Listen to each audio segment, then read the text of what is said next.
Hello दोस्तों, कैसे हैं? उम्मीद है आप सब अच्छे होंगे, स्वस्थ होंगे। दोस्तों, मेरे पास कोई फैसिलिटी नहीं है, कोई सुविधा नहीं है, कोई बोर्ड नहीं है कि मैं आपको उस बोर्ड पे पढ़ा सकूं। इसलिए मैं आप देख रहे हैं ना कि मेरे पास कोई ऐसा स्क्रीन भी अच्छा नहीं है कि इसके माध्यम से मैं आपको अच्छे से जो है कोई व्यू दिखा सकूँ और उस पर आपको पढ़ा सकूँ, इस तरीके से आपको पढ़ा सकूँ। ऐसा मेरे पास कोई फैसिलिटी नहीं है। तो दोस्तों, अभी तो मैं केवल किताब पे माने बुक पे ही लिख करके आपको पढ़ाने का प्रयास कर रहा हूँ। अब आप सबकी इच्छा होगी तो हम बोर्ड पर भी पढ़ाएंगे। आने वाले समय में हम बोर्ड पर भी पढ़ाने का प्रयास करेंगे। चलिए दोस्तों, शुरू करते हैं हम। उससे हमने आर्टिकल 2 के बारे में बात किया था। आज हम आर्टिकल 3 के बारे में बात करेंगे। दोस्तों, आर्टिकल 3 में क्या है कि आर्टिकल 3 में हम देखते हैं, आर्टिकल 3 में हम नए राज्यों का निर्माण तथा उसके नाम तथा सीमा में परिवर्तन की बात कही गई है। दोस्तों, आर्टिकल 3 में क्या कहा गया है? आर्टिकल 3 में कहा गया है, आर्टिकल 3 में नए राज्यों के निर्माण की बात की गई है दोस्तों, और तथा उसके नाम की बात की गई है और सीमा में परिवर्तन की बात की गई है। आर्टिकल 3 में नए राज्यों के निर्माण की बात की गई है। नए राज्यों के निर्माण का मतलब जो है ना, ऐसे राज्यों जो भारत संघ का हिस्सा हो और उन्हीं को तोड़ करके नए राज्य का निर्माण करना। जैसे मध्य प्रदेश को तोड़ करके छत्तीसगढ़ नामक एक नए राज्य का निर्माण किया गया। अर्थात कहने का मतलब ये है कि आर्टिकल 3 में हम नए राज्यों के निर्माण की बात करते हैं। नए राज्यों के निर्माण का मतलब है कि ऐसे राज्य जो भारत संघ का हिस्सा हो, जो पहले से ही भारत संघ में शामिल थे, उन्हीं को तोड़ करके हम एक नए राज्य का निर्माण कर सकते हैं।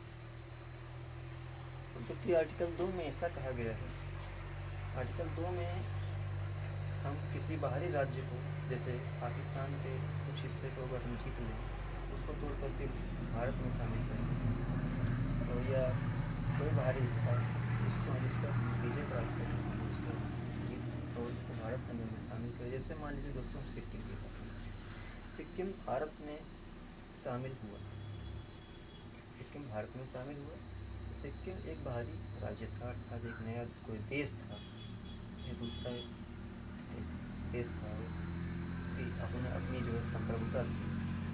तो जैसे सिक्किम को हमने भारत में शामिल किया, तो सिक्किम जो है एक बाहरी राज्य है जिसको भारत में शामिल किया गया, तो उसको हम आर्टिकल 2 के अंतर्गत शामिल करेंगे।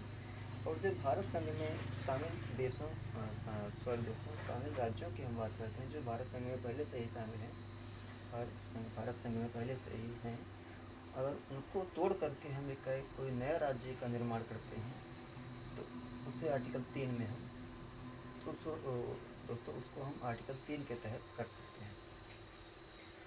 जैसे मध्य प्रदेश को तोड़ करके छत्तीसगढ़ बना दिया गया, उत्तर प्रदेश को तोड़ करके उत्तराखंड बना दिया गया, आंध्र प्रदेश को तोड़ करके तेलंगाना नाम का राज्य बना दिया गया, जिसको हम आर्टिकल 3 के तहत ही तोड़ करके नए राज्य का निर्माण किए हैं। और दोस्तों, आर्टिकल 3 में क्या क्या कहा गया है? आर्टिकल 3 में हम राज्यों के नाम में परिवर्तन की बात की गई है। ये देखिए दोस्तों, आर्टिकल 3 में राज्यों के नाम में परिवर्तन की बात की गई है। राज्यों के नाम में परिवर्तन का मतलब भारत संघ में जितने भी राज्य हैं, उनमें से यदि किसी का भी नाम परिवर्तन करना हो, तो हम आर्टिकल 3 के अंतर्गत उस राज्य का नाम बदल सकते हैं। अर्थात दोस्तों, भारत संघ में जितने भी राज्य हैं, अगर उन राज्यों का नाम परिवर्तन करना हो, तो संसद नाम में परिवर्तन कर सकती है। तो आर्टिकल 3 के तहत ही हम उसका नाम परिवर्तन कर सकते हैं। जैसे अभी लेटेस्ट में केरल का नाम बदल करके केरलम कर दिया गया, तो ये सब हम आर्टिकल 3 के तहत ही कर सकते हैं। और बात की गई है सीमा में परिवर्तन की, राज्यों की सीमा में परिवर्तन की बात की गई है। तो राज्यों की सीमा में परिवर्तन का मतलब है कि भारतीय संघ में जितने भी राज्य हैं, उनमें से यदि किसी का भी नाम परिवर्तन करना हो हमें, और नाम परिवर्तन तो हो गया दोस्तों, सॉरी दोस्तों। तो राज्यों की सीमा में परिवर्तन करना हो तो मान लीजिए कि मध्य प्रदेश के कुछ हिस्से को हम निकाल करके उत्तर प्रदेश में शामिल कर दिया जाए। मान लीजिए कि मध्य प्रदेश के कुछ हिस्से को हम निकाल कर उत्तर प्रदेश में शामिल कर दें, तो क्या मध्य प्रदेश का क्षेत्रफल कम नहीं हो जाएगा? मध्य प्रदेश का क्षेत्रफल कम नहीं हो जाएगा? क्या उसकी सीमा में परिवर्तन नहीं हो जाएगा? अर्थात यदि किसी भी राज्य की सीमा में परिवर्तन करना हो तो हम आर्टिकल 3 के अंतर्गत कर सकते हैं।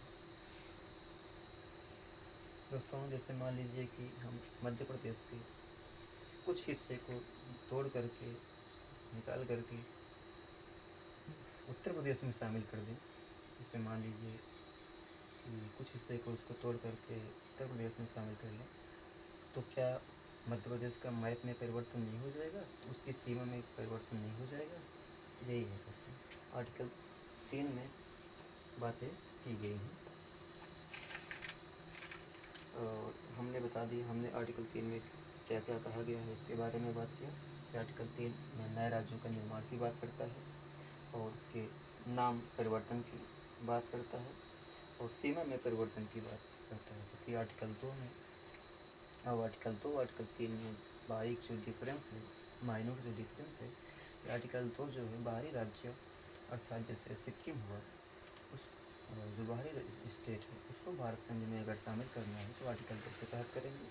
जबकि भारत संघ में पहले से ही स्थित राज्य अगर उसको तोड़ करके कोई नया स्टेट बनाना है तो यह केंद्र सरकार बना सकती है। यह आर्टिकल 3 के तहत हम इसको बना सकते हैं और उसके नाम में परिवर्तन कर सकते हैं। आर्टिकल 3 के तहत सीमा में परिवर्तन कर सकते हैं, कुछ